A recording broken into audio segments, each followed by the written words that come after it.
Es tiempo de abrir la Biblia juntos, de conectarnos con su palabra y de andar en el camino.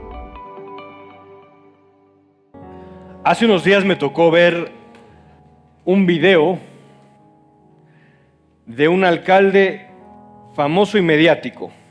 Hay dos en Guatemala, uno que sí es puro show y hay otro también que también es bastante mediático. No me voy a meter a definir si son buenos alcaldes o no, eso ya le toca al ciudadano, pero estoy seguro de que saben de quién hablo. Ambos protagonizaron una larga pelea de box hace unos años, antes de la pandemia.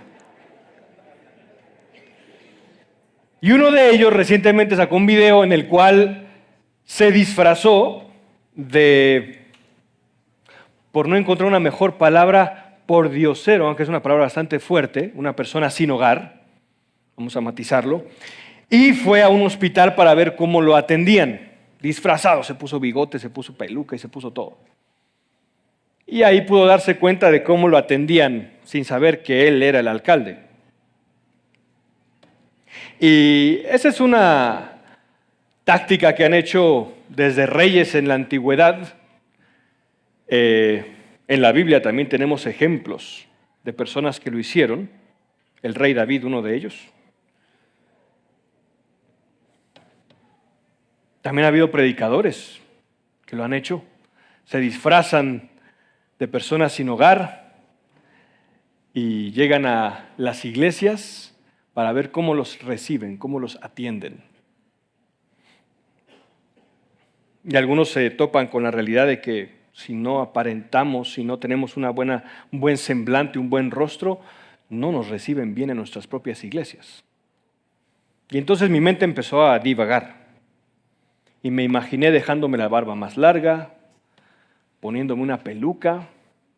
Dije, ¿qué pasaría si yo lo hiciera? Y dije, es más, ¿qué pasaría si uno de nuestros ancianos lo hicieran? Entraran a la puerta disfrazados. Y todo iba bien hasta que me topé con la idea de ver a un Hugo, a un Omar o a un Rolando. Por más disfraz que se pusieran, ver entrar a uno de esos amados hermanos con esa altura envidiable, creo que no engañan a nadie, ¿verdad? El autor Fyodor Dostoyevsky se hacía una pregunta similar. Y en un relato, en uno de sus libros, se hacía esa pregunta. ¿Qué pasaría si Jesús apareciera un día en la entrada de nuestras iglesias? ¿Lo recibiríamos con los brazos abiertos? ¿Lo rechazaríamos? ¿Sería un desafío a lo que creemos y hacemos o confirmaría todo lo que hacemos? Es peligroso y complicado pensarlo porque si decimos que no habría conflicto, que de alguna manera Jesús llegaría y todo estaría para 100 puntos en el reporte, nos declararíamos perfectos. Pero si decimos que habría conflicto, entonces sería un desafío fuerte a aquellos que confían no en Jesús, sino en una religiosidad, una práctica habitual o una fe ritualista y farisaica. ¿Qué pasaría si Jesús, lo pongo más cercano, apareciera en la puerta de tu casa? ¿Estarías dispuesto o dispuesta a tener una conversación franca respecto a tu vida? ¿Te gustaría que te mostrara cuánto pecado hay en ti? Conversar como lo hizo con la mujer samaritana y cuánto vacío de él hay en tu vida.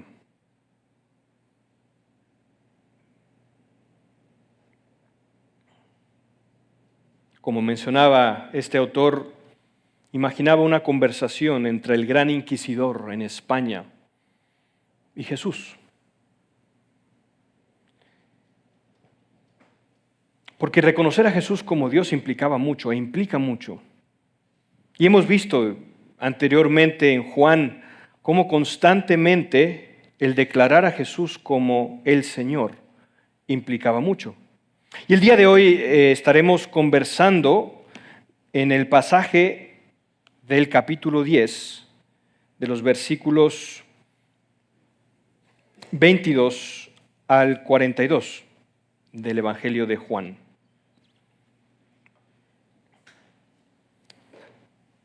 Y lo que queremos dilucidar, entender, comprender en este pasaje era precisamente eso.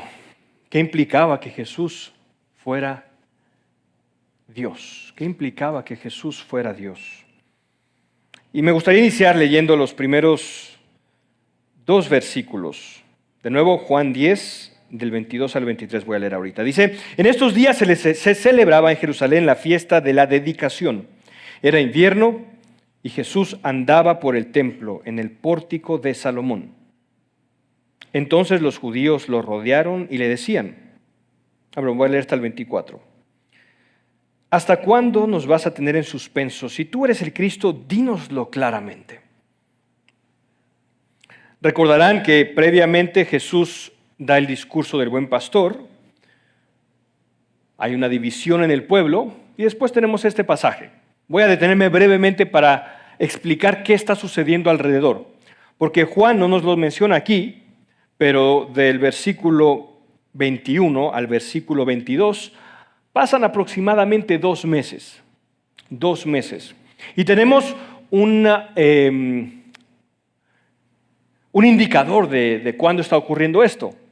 Hay una fecha, la fiesta de la dedicación. ¿Y cuál es la fiesta de la dedicación? Es una fiesta que ocurría entre noviembre y diciembre, relacionado con el Hanukkah. Y esta celebraba la purificación y la nueva consagración del altar en tiempo de Judas Macabeo. Lo que había ocurrido será la celebración de un hombre sobre el reinado de Antíoco Epífanes. Este rey persiguió a los judíos cruda y duramente. Después de que Alejandro Magno muere, se divide entre sus generales su imperio. Y el primer general que estuvo a cargo de la provincia donde estaban los judíos los trató relativamente bien. Pero después, el que los conquistó y venció al otro general, los trató muy mal. Hay historias terribles de cómo eran perseguidos. Se les exigía a los judíos ofrecer sacrificios a los dioses paganos. No podían poseer o leer las Sagradas Escrituras. Se les prohibía observar el día de reposo y circuncidar a sus hijos. Hasta que un día un hombre y sus hijos se rebelaron, Matatías y sus hijos. Bajo el liderazgo después de Judas Macabeo pudieron retomar Jerusalén y en el año 164 a.C. liberaron el templo, lo rededicaron y establecieron la fecha de la dedicación. Esto es muy importante porque sabemos lo que significa un desafío a nuestra fe. Muchas personas podrán pensar en cuando otros se burlan de nuestra fe o las expectativas del retorno de Cristo. Para ellos esta fecha era una expectativa mesiánica muy importante.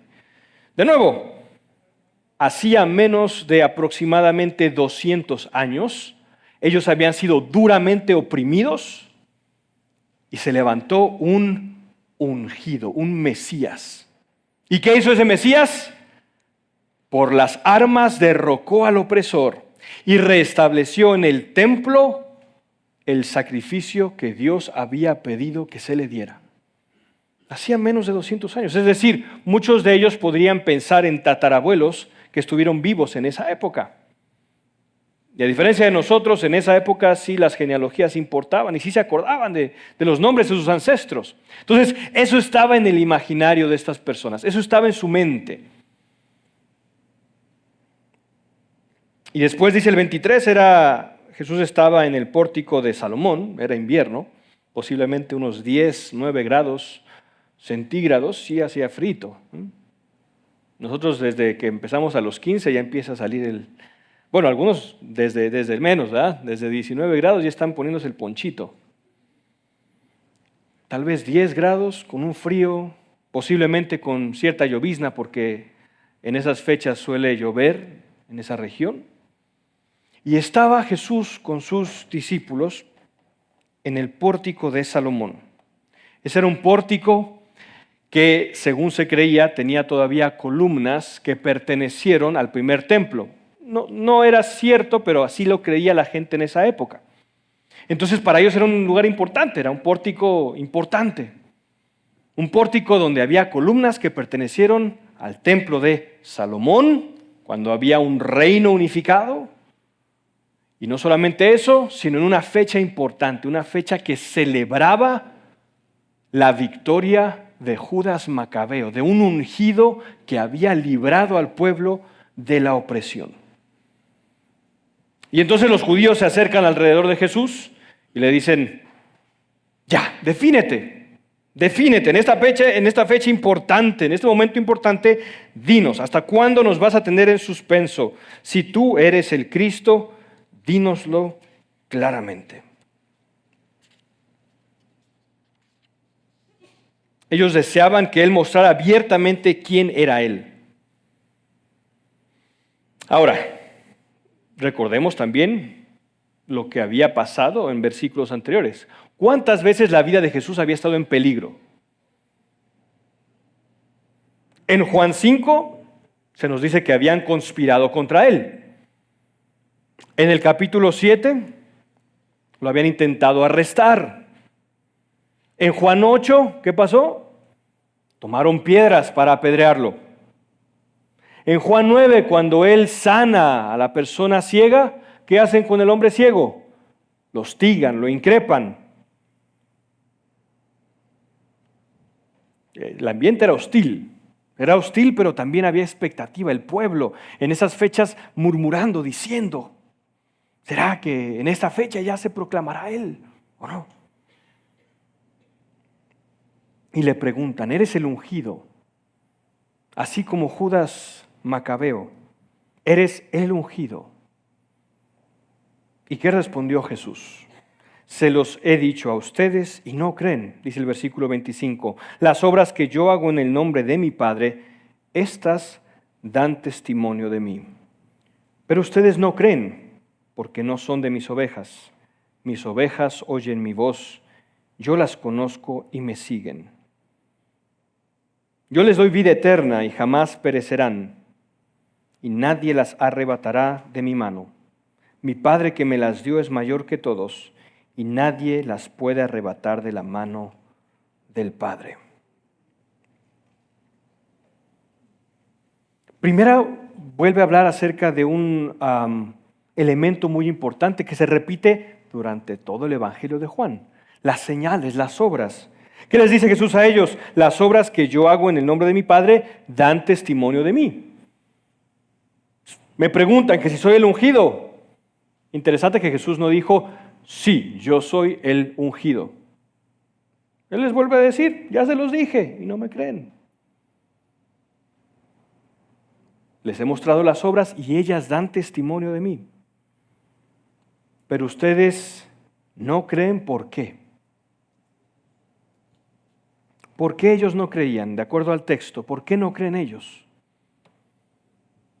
Porque no son de mis ovejas. Y aquí algo interesante a notar es que el creer no dependía de las señales. El creer no dependía de un mero asentimiento. El creer era mucho más profundo. Ellos no carecían de información. ¿Cuántas veces se repite creen en el versículo 25 y 26? Ustedes no creen.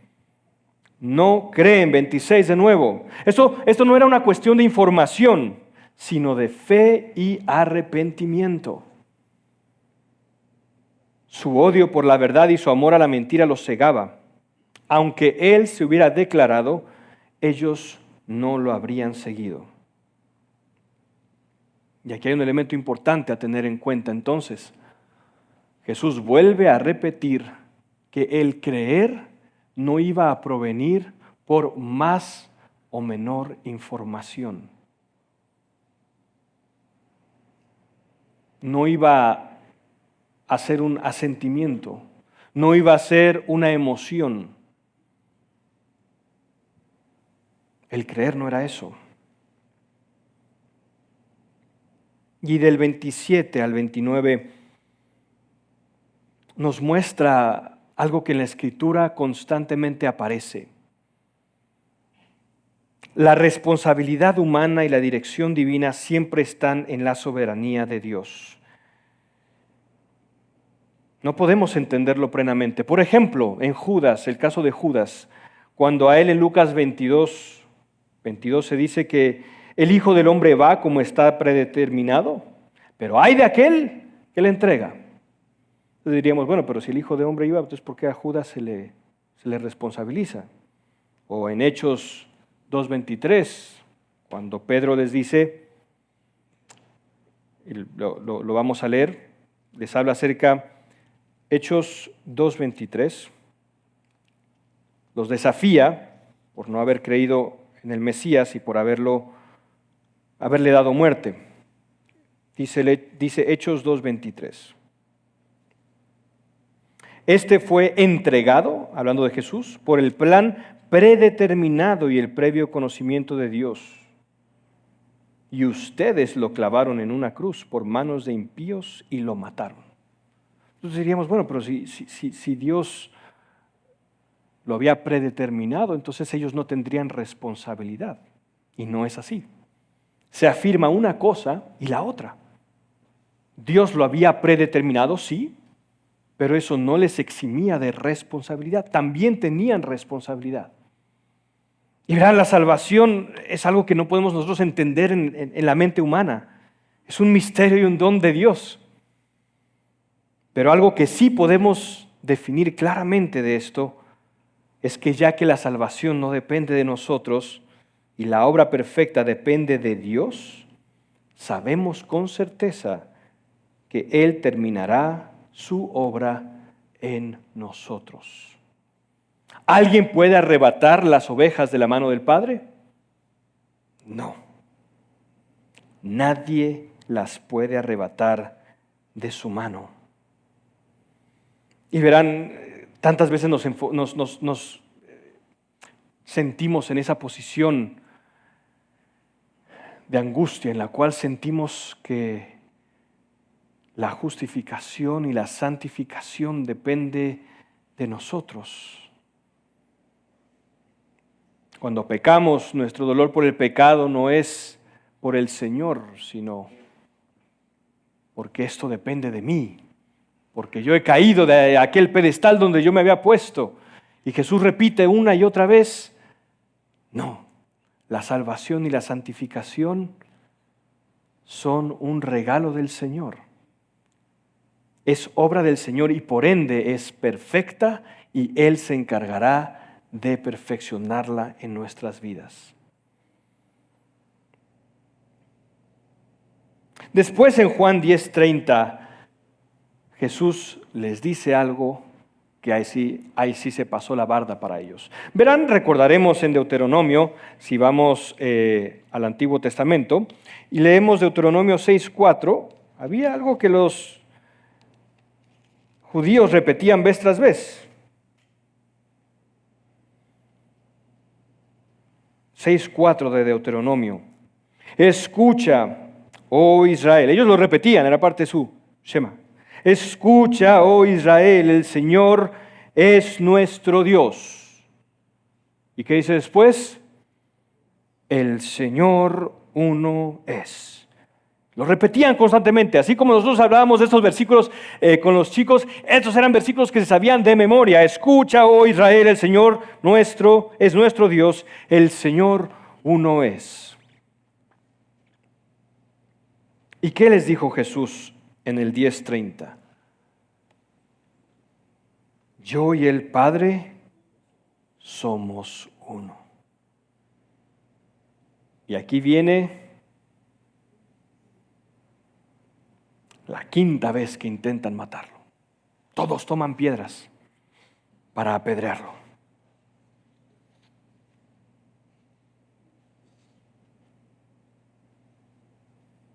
Había una guardia romana cercana en la fortaleza Antonia, pero si ellos hubieran querido apedrearlo, los soldados posiblemente hubieran llegado un cachito tarde. Había una ambigüedad. No sabemos si este es el Mesías o es un blasfemo. Y toman piedras. Y lo interesante es ver cómo responde Jesús. Si Jesús hubiera actuado conforme a nuestra mente humana, bien podríamos haber utilizado esos superpoderes, ¿verdad? Decirle, fulano, ¿por qué agarras una piedra si yo sé que el día de ayer adulteraste? Sutano, ¿sigues llorando la muerte de tu mamá y agarras una piedra? Así funciona nuestra mente humana, ¿verdad? Basta con ver las películas de superhéroes para imaginar cómo funcionarían los seres humanos con superpoderes. Haríamos milagros por todos lados. Y la obra del Señor no es así. El Espíritu Santo se mueve. Cuando Jesús habló con Nicodemo, ¿cómo? La obra del Señor es como el viento. Y algo que llama mucho la atención es qué utiliza Jesús para fundamentar su respuesta. Veamos, ¿qué dice el 32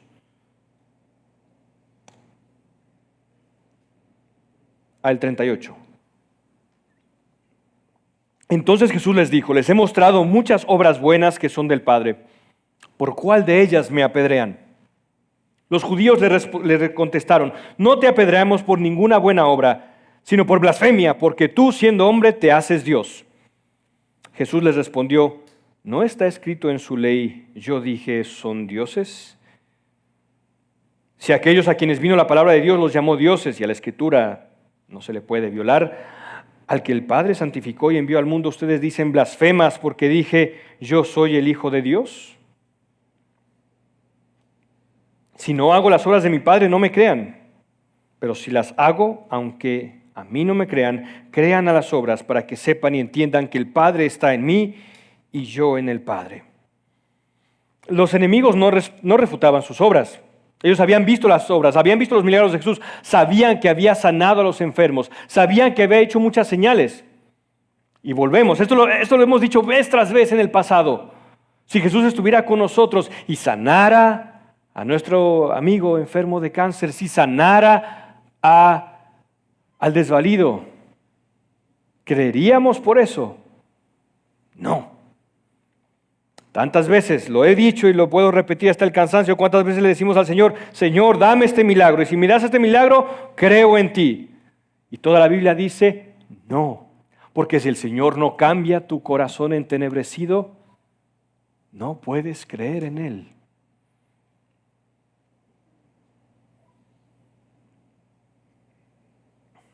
Y me llama la atención el versículo 33.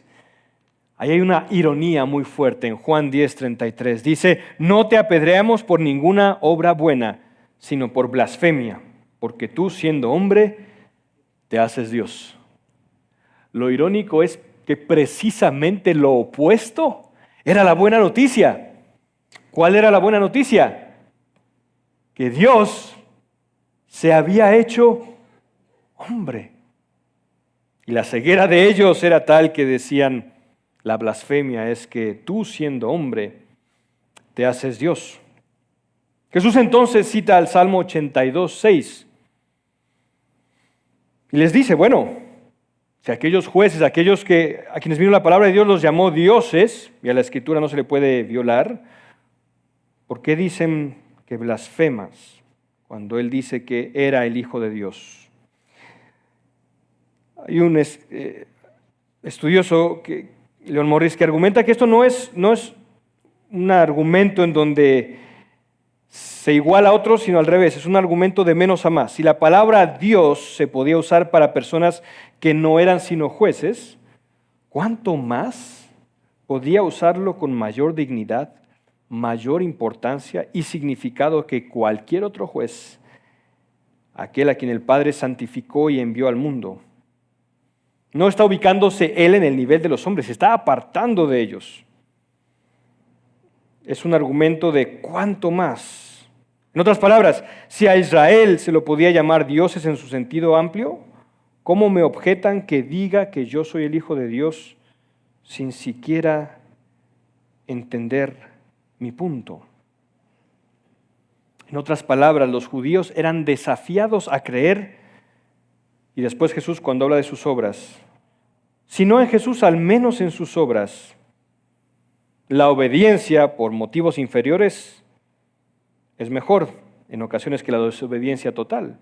Pero en el análisis final, la distinción era inmaterial, ya que, según la lógica de Jesús, es por su unión con el Padre que Él podía realizar las obras que hacía. Es decir, crean en mis obras porque únicamente por estar unido al Padre es que yo podría hacer estas obras. Esa es la argumentación que está utilizando en el 38. Por esto, la fe en los milagros, aparte de la fe en Jesús, sigue siendo insuficiente.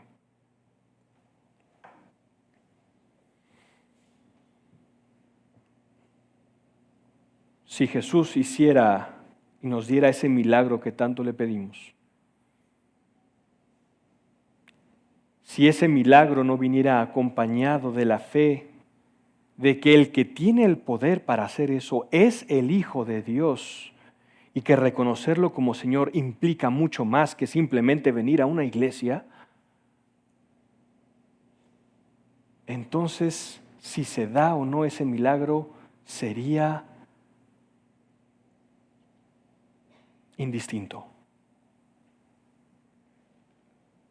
Pero si Dios nos diera ese milagro, ¿cómo reaccionaría nuestro corazón entenebrecido? ¿Sería verdaderamente una señal por la cual creeríamos en Dios? ¿O sería precisamente lo opuesto, para perdición nuestra?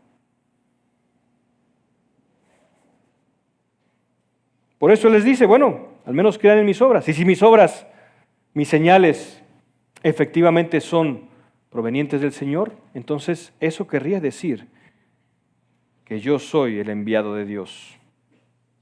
Y los judíos se dieron cuenta de nuevo,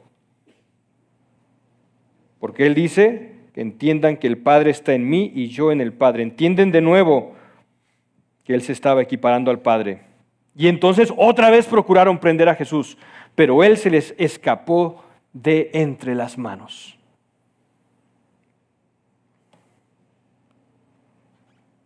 Y pensamos, ¿por qué? ¿Por qué la ceguera de estos judíos?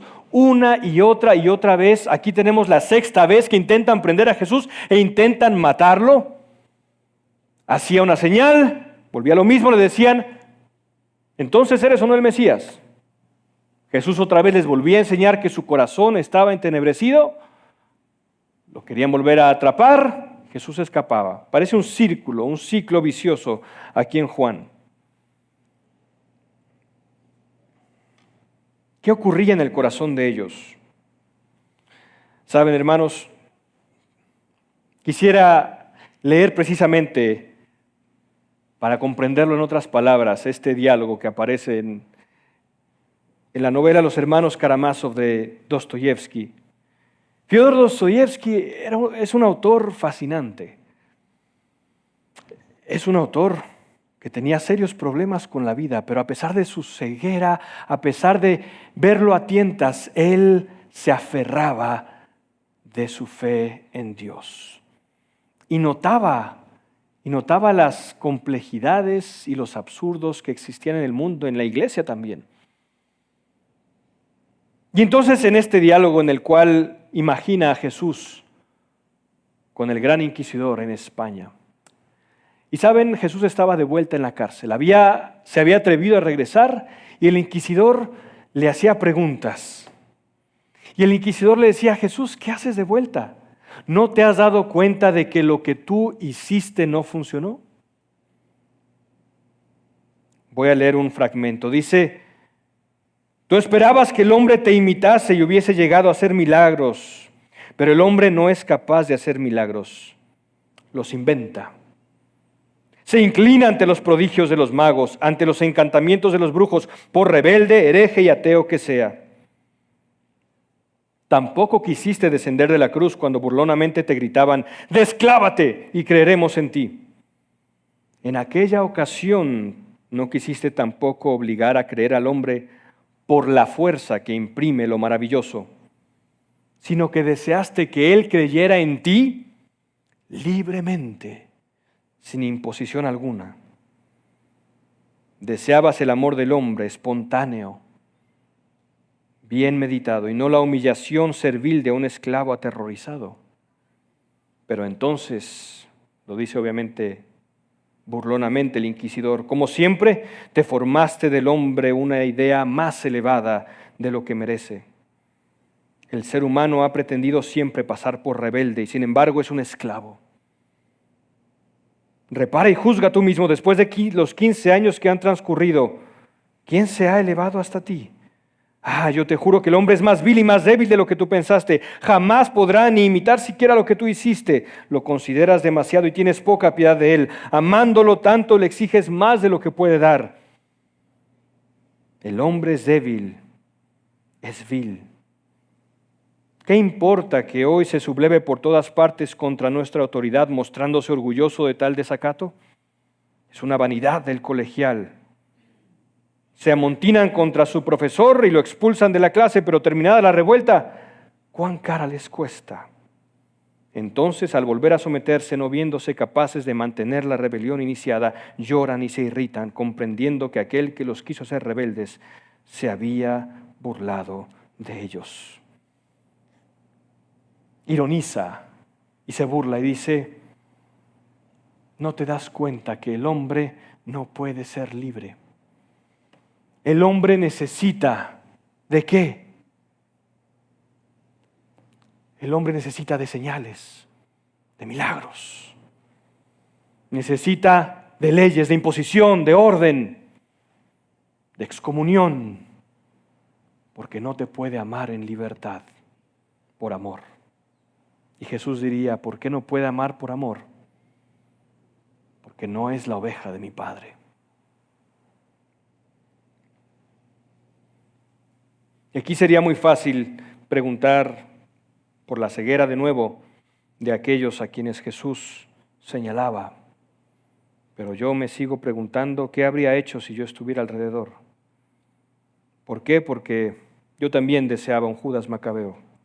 Ya no hablemos en la política de nuestro país. Yo deseaba un Judas Macabeo para mi vida.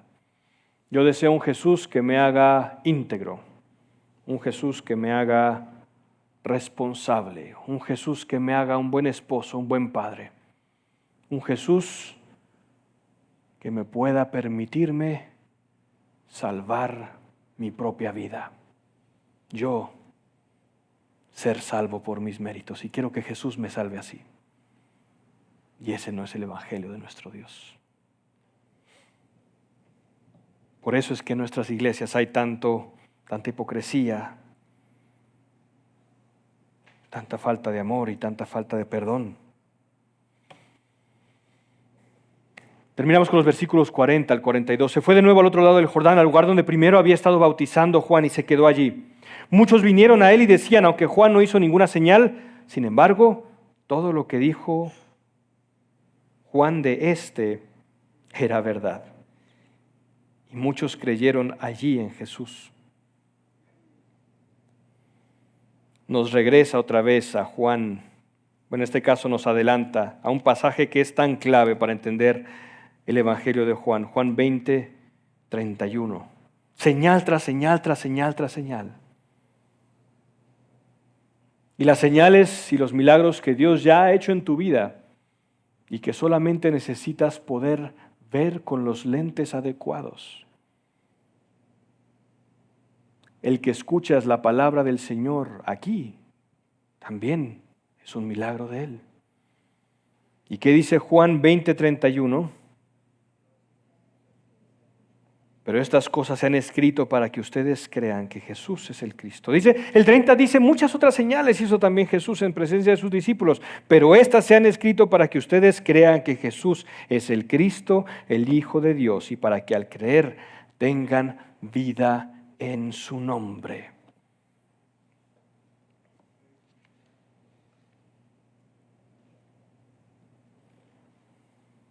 Al igual que esto, en tu vida el Señor ha hecho milagros, ha hecho señales. Y aquellas que cuando Él pueda quitarnos las nubes de nuestros ojos y nos permita ver que efectivamente Él ha hecho tantas cosas, ¿para qué? para que viendo podamos creer que Jesús es el Cristo, el Hijo de Dios, y para que al creer tengamos vida en su nombre. ¿Saben? Cuando Jesús menciona la vida que les da a sus hijos y a sus ovejas, quiero que regresemos un poco. Él les dice en el versículo 28, yo les doy vida eterna. La vida de aquellos que creen en Jesús es una vida, como he mencionado, radicalmente diferente. Desde ya es una vida eterna.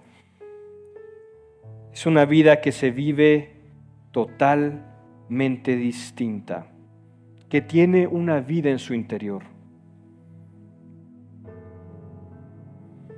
Quiero volver a la pregunta que hacía al inicio. Si yo estuviera ahí, si tú estuvieras ahí, ¿cómo reaccionarías? Jesús representaba un desafío a su religiosidad, a esa fe que entiende que para venir aquí a la iglesia hay que seguir cierto código de conducta y de vestimenta, y que si no, no puedo creer que esta persona es cristiana, cuando tal vez en su peregrinaje Dios no le ha mostrado ciertas cosas, pero no, yo señalo. Jesús representaba un desafío a esa religiosidad.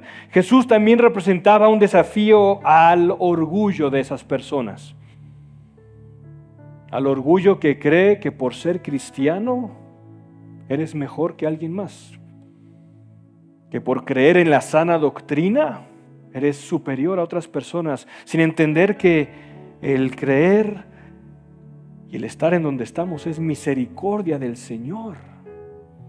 ¿Cómo puedo yo juzgar entonces y sentirme superior al que Dios todavía no ha permitido conocerle? O aquel que cree de acuerdo a lo que nosotros entendemos en el error. ¿Puedo sentirme yo mejor? Jesús representaba un desafío a su prestigio y su posición. Jesús representaba también un desafío a su concepto de salvación. No venía a salvarlos como Judas Macabeo. Y Jesús representaba un desafío a su salvación por méritos y por pertenecer a un pueblo. O en este caso, a un movimiento religioso. El ser evangélico no representa nada a los ojos del Señor. El ser su oveja, sí.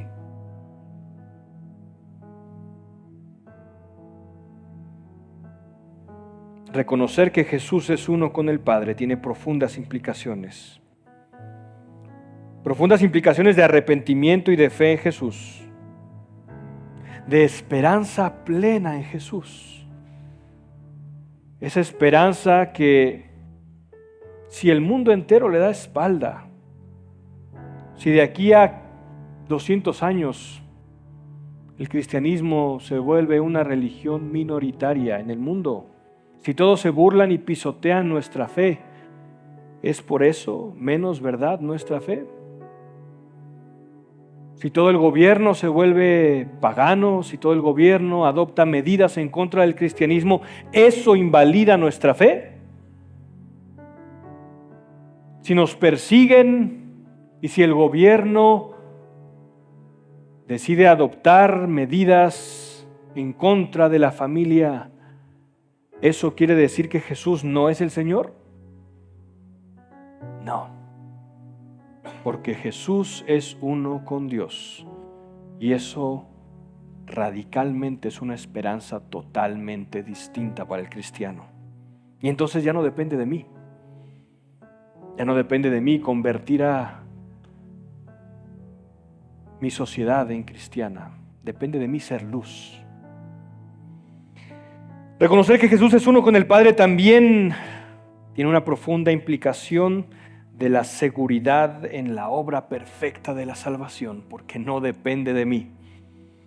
Porque si Jesús es uno con el Padre, aquellas ovejas del Padre, nadie las puede arrebatar de la mano del Señor. Nadie.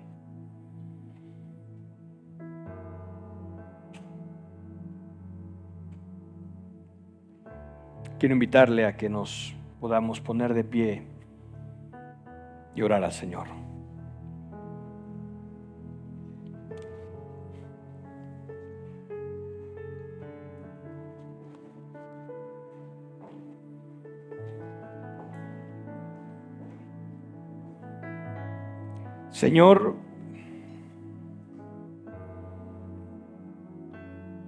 Señor, tenemos que reconocer primeramente que te hemos fallado.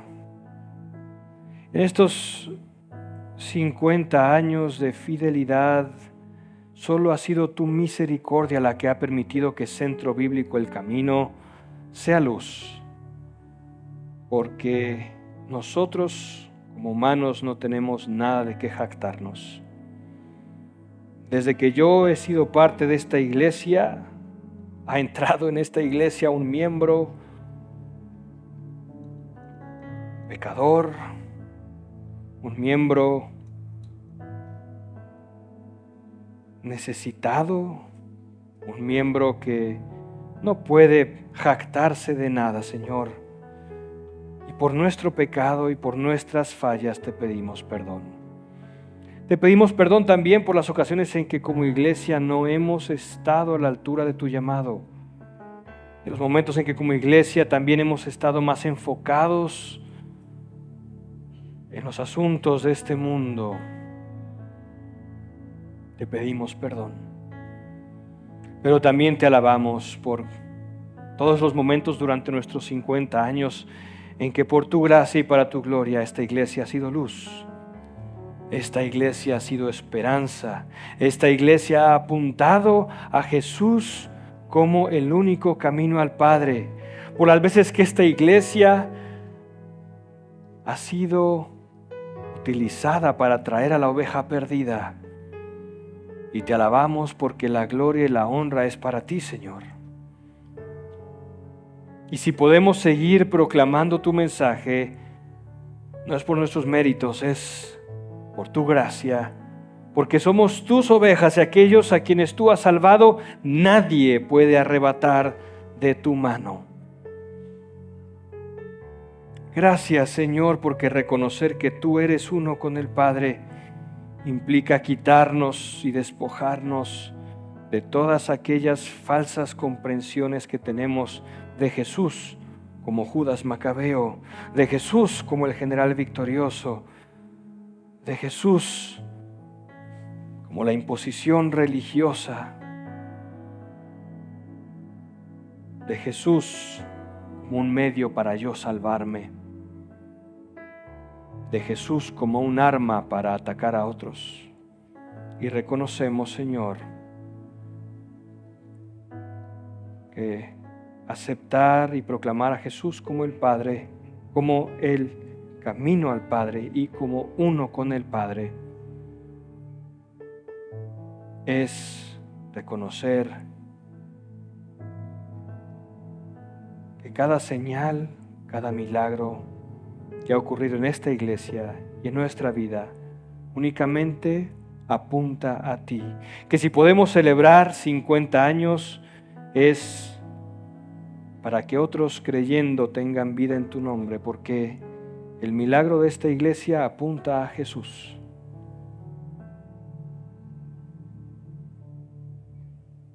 Permítenos seguir siendo luz. Queremos proclamarte, Señor. Queremos seguirte. Esta iglesia lleva 50 años y queremos seguir adelante, no volver atrás. Seguir adelante en perdón, en amor, en unidad, con Jesús como alfa y omega, principio y fin. Hemos decidido seguirte y no volveremos atrás. Amén, Señor. Amén. Gracias por acompañarnos hoy.